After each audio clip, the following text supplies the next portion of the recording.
Hello friends, welcome to health tips by doctor Manish. आज हम बात करेंगे एक बहुत ही कॉमन बीमारी के बारे में जो कि है चिकन पॉक्स। जैसे कि आप सब जानते हैं, चिकन पॉक्स में हमें बुखार आता है और हमारे शरीर में लाल रंग के पानी वाले छोटे छोटे दाने निकल आते हैं। ये जो बीमारी है ये बहुत ही कॉन्टेजियस बीमारी है, मतलब ये बहुत ही जल्दी एक इंसान से दूसरे इंसान में फैल सकती है। और ये जो इन्फेक्शन है ये वेरिसेला जोस्टर नाम के वायरस की वजह से फैलता है। जिन भी लोगों को चिकन पॉक्स होता है, ज़्यादातर लोगों में ये बीमारी 2 से 3 हफ्ते में ठीक हो जाती है। आज इस वीडियो में मैं आपको बताऊंगा कि चिकन पॉक्स के क्या लक्षण होते हैं, ये कैसे फैलता है, चिकन पॉक्स होने पे आपको किन चीज़ों का ध्यान रखना चाहिए, आपको कौन से खाने खाने चाहिए, या ऐसे कौन सी फूड आइटम्स हैं जो आपको नहीं खानी चाहिए, चिकन पॉक्स में क्या ट्रीटमेंट किया जाता है, या इसकी वजह से हमारे शरीर में क्या क्या कॉम्प्लिकेशंस हो सकती हैं। तो फ्रेंड्स, सबसे पहले चिकन पॉक्स में क्या लक्षण होते हैं। जिन लोगों को चिकन पॉक्स की शिकायत होती है उन्हें एकदम से बुखार आ सकता है, उनके सिर में दर्द हो सकती है, उनके गले में दर्द हो सकती है, पेट में दर्द हो सकती है, वो बहुत ही वीक फील कर सकते हैं या वो थका हुआ फील कर सकते हैं। ये लक्षण कुछ दिनों तक रह सकते हैं और इसमें पेशेंट्स को 101 से लेके 102 तक बुखार हो सकता है। इन लक्षणों के आने के 1 से 2 दिन के बाद पेशेंट के शरीर में लाल रंग के छोटे छोटे रैशेज़ निकल आते हैं। इन रैशेज़ में खारिश होती है और अगले 1 से 2 दिन में इनमें पानी भर जाता है। ये रैशेज़ पेशेंट के शरीर में छाती पर, पेट पर या पीठ पर शुरू होते हैं। उसके बाद ये उनके चेहरे पे हो सकते हैं, सिर में हो सकते हैं, बाजुओं में हो सकते हैं और टांगों में भी फैल सकते हैं। चिकन पॉक्स के रैशेज़ उनके मुंह में भी हो सकते हैं और पेशेंट्स के प्राइवेट पार्ट्स में भी हो सकते हैं। ये जो रैशेज़ होते हैं ये छूने में गर्म होते हैं, इनके आसपास की स्किन रेड होती है और ये रैश पेनफुल होते हैं। जब किसी इंसान को चिकन पॉक्स के वायरस का एक्सपोजर होता है उससे 1 से लेकर 3 हफ्ते के बाद उनमें ये रैश निकल आते हैं और ये रैश भी 2 से 3 हफ्ते तक रह सकते हैं। ज़्यादातर लोगों में चिकन पॉक्स में जो रैश निकलते हैं इससे कोई भी स्कार नहीं बनता और इन्फेक्शन के 6 से लेकर 12 महीने के बाद ये रैश धीरे धीरे फेड हो जाता है। लेकिन अगर आपको चिकन पॉक्स का ज़्यादा इन्फेक्शन है या इन रैशेज़ में इन्फेक्शन हो गया है तो ये रैश परमानेंट भी हो सकते हैं और ज़्यादा लंबे समय तक रह सकते हैं। ज़्यादातर लोगों में चिकन पॉक्स के जो सिम्टम्स आते हैं या ये जो रैश होते हैं ये अपने आप ही ठीक हो जाते हैं। लेकिन अगर आप में नए सिम्टम्स आ रहे हैं या आपके सिम्टम्स इम्प्रूव नहीं कर रहे हैं तो आपको इमीडिएटली डॉक्टर को चेक कराना चाहिए। इसके साथ ही अगर आप में बुखार 4 दिन में नहीं टूटा है और ये 102 से ज़्यादा जा रहा है तब भी आपको अपने डॉक्टर को चेक कराना चाहिए। अगर आपके चिकन पॉक्स के रैशेज़ में इन्फेक्शन हो गया है या इसमें पस भर गई है, इस कंडीशन में भी आपको डॉक्टर को इमीडिएटली चेक कराना चाहिए। अब मैं आपको बताऊंगा कि चिकन पॉक्स का इन्फेक्शन कैसे फैलता है और ये कब तक फैल सकता है। चिकन पॉक्स का इन्फेक्शन उन सभी लोगों में फैल सकता है जिन्हें कि पहले कभी भी चिकन पॉक्स नहीं हुआ है या जिन लोगों ने पहले चिकन पॉक्स की वैक्सीन्स नहीं लगवाई हैं। ये इन्फेक्शन चिकन पॉक्स वाले पेशेंट्स में उनके शरीर में रैश निकलने से 1-2 दिन पहले से लेकर जब तक ये रैश सूख नहीं जाते तब तक फैल सकता है। कहने का मतलब है ऐसे पेशेंट्स 8 से 10 दिन तक इन्फेक्शन को फैला सकते हैं। ऐसा देखा गया है जिन लोगों को चिकन पॉक्स का इन्फेक्शन होता है उनके आसपास रहने वाले 90% लोगों को जिनमें कि चिकन पॉक्स की इम्यूनिटी नहीं है उनमें उनकी वजह से ये इन्फेक्शन फैल सकता है। वैसे तो ये इन्फेक्शन क्लोज कॉन्टैक्ट की वजह से फैलता है, जैसे कि अगर आप चिकन पॉक्स वाले पेशेंट को टच करते हैं या चिकन पॉक्स वाले पेशेंट्स के क्लोज कॉन्टैक्ट में आते हैं तब आप में ये इन्फेक्शन हो सकता है। इसके अलावा अगर चिकन पॉक्स वाला पेशेंट्स हवा में खांसी कर रहा है, छींक रहा है, तो हवा में भी ये वायरस चला जाता है और हवा से दूसरे लोगों में भी ये इन्फेक्शन फैल सकता है। अगर किसी प्रेग्नेंट लेडी को चिकन पॉक्स का इन्फेक्शन है तो उसके होने वाले बच्चे में भी ये इन्फेक्शन फैल सकता है। तो अगर आपको चिकन पॉक्स है या अगर आपके आसपास किसी को चिकन पॉक्स है तो आप इसको फैलने से कैसे बचा सकते हैं। जहाँ तक पॉसिबल हो चिकन पॉक्स वाले पेशेंट्स को दूसरे लोगों के कांटेक्ट में नहीं आना चाहिए, खासकर उन लोगों के कॉन्टैक्ट में तो बिल्कुल नहीं आना चाहिए जिन्हें कभी पहले चिकन पॉक्स नहीं हुआ है, या वो लोग जिनमें चिकन पॉक्स के लिए कोई इम्यूनिटी नहीं है, या जिन्होंने पहले चिकन पॉक्स की वैक्सीन नहीं लगवाई है।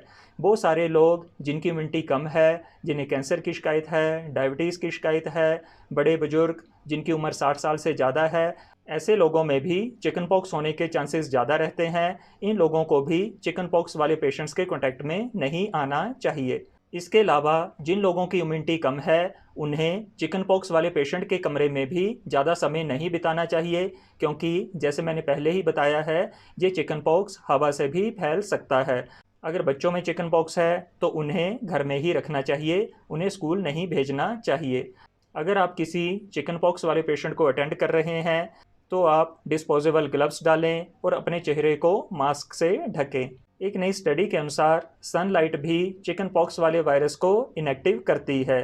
तो अगर हो सके चिकन पॉक्स वाले पेशेंट का कमरा अच्छी तरह से वेंटिलेटेड हो और उसमें धूप भी आनी चाहिए। तो अगर आपको चिकन पॉक्स हो जाए तो उसके बाद आपको किन चीज़ों का ध्यान रखना चाहिए?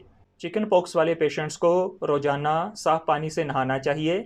आपको साबुन का इस्तेमाल नहीं करना चाहिए, लेकिन अगर आप साबुन का इस्तेमाल करना चाहते हैं उस साबुन का यूज़ करें जिससे कि छोटे बच्चे नहलाए जाते हैं। नहाने के बाद आप अपनी स्किन को अच्छी तरह से सुखा लें। आप अपने स्किन को तौलिए से ना रगड़ें, इसे धीरे धीरे अच्छे से सुखाएं। कई लोग चिकन पॉक्स में नहाने से परहेज करते हैं। उन्हें लगता है नहाने से ये इन्फेक्शन शरीर के एक जगह से दूसरी जगह में फैल सकता है। तो फ्रेंड्स, ऐसा बिल्कुल नहीं है। चिकन पॉक्स में आपको ज़रूर नहाना चाहिए और नहाने से ये इन्फेक्शन दूसरी जगह पर नहीं फैलता। इस बात का भी ध्यान रखें कि आप चिकन पॉक्स के रैशेज़ को ना फोड़ें। जब आप इन्हें फोड़ते हैं तो इनमें दूसरे इन्फेक्शन होने का चांसेस बढ़ जाते हैं, इनमें स्कार होने के चांसेस ज़्यादा होते हैं और इनकी हीलिंग में भी ज़्यादा टाइम लगता है और आप में पेन होने के चांसेस भी ज़्यादा रहते हैं। तो इन रैशेज़ को कभी भी ना फोड़ें, ये अपने आप ही कुछ दिनों में सूख जाएंगे। इन सब के अलावा अपनी डाइट का ध्यान रखें और भरपूर मात्रा में पानी पिएं और आराम भी अच्छे ढंग से करें। अगर आपके रैशेज़ में खारिश हो रही है तो इस पे आप कैलामाइन लोशन लगाएं। अगर आपको बुखार आ रहा है या सिर दर्द, बदन दर्द हो रही है तो आप पैरासीटामोल खाएं। अगर आपको रात में सोने में दिक्कत हो रही है खारिश की वजह से, तो सोने से पहले आप सिट्रेज़िन, फेक्सोफिनाडिन या डाइफेनहाइड्रामीन नाम की मेडिसिन सोने से पहले कुछ दिनों तक ले सकते हैं। अब मैं आपको बताऊंगा कि चिकन पॉक्स में आपको खाने में किन चीज़ों का ध्यान रखना चाहिए।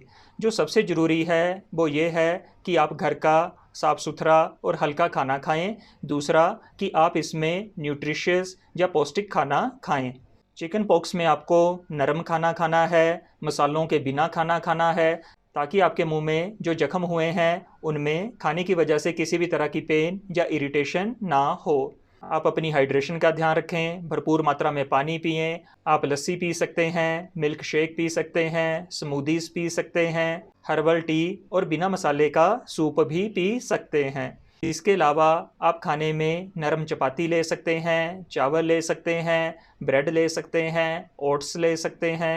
फ्रूट्स में आप एप्पल ले सकते हैं, केला ले सकते हैं, नाशपाती ले सकते हैं, तरबूज या खरबूजा भी ले सकते हैं। सब्जियों में आप ब्रोकली ले सकते हैं, बीन्स ले सकते हैं, पालक ले सकते हैं, आप आलू ले सकते हैं, शकरकंदी ले सकते हैं। अगर आप नॉनवेज फूड खाना चाहते हैं तो आप बॉयल्ड चिकन ले सकते हैं, बॉयल्ड फ़िश ले सकते हैं या एग भी ले सकते हैं। इसके अलावा आप ठंडा दही ले सकते हैं, आइसक्रीम ले सकते हैं, खीर ले सकते हैं या पनीर भी खा सकते हैं। कोशिश करें इन खानों में मसाला कम से कम डालें और इन्हें ठंडा करके ही खाएं, ताकि आपके मुंह के छालों को तकलीफ़ ना हो। इस बीमारी में जो खाना आपको नहीं खाना है वो है आप ज़्यादा मसाले वाला, ज़्यादा मिर्चों वाला या गर्म खाना ना खाएं।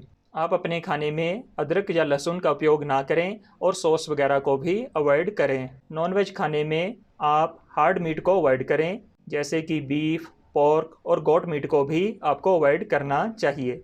आपको पॉपकॉर्न, चिप्स, सॉल्टेड नट्स या जंक फूड को भी अवॉइड करना चाहिए। आपको एसिडिक फ्रूट्स या वेजिटेबल्स अवॉइड करनी चाहिए, जैसे कि आपको ग्रेप्स नहीं खाना चाहिए, पाइनएप्पल को आप अवॉइड करें। इसके अलावा टमाटर, सिट्रस फ्रूट्स और जूसेस को भी आप अवॉइड करें। आप अचार या ड्राई फ्रूट्स इसमें ना खाएं। चिकन पॉक्स में कौन सी ट्रीटमेंट दी जाती है? जैसे कि आपको पता है चिकन पॉक्स एक वायरल इन्फेक्शन है, तो इसमें इसके ट्रीटमेंट के लिए एंटीवायरल मेडिसिन्स दी जाती हैं, जैसे कि एसाइक्लोविर, वेलासाइक्लोविर और फैमसाइक्लोविर।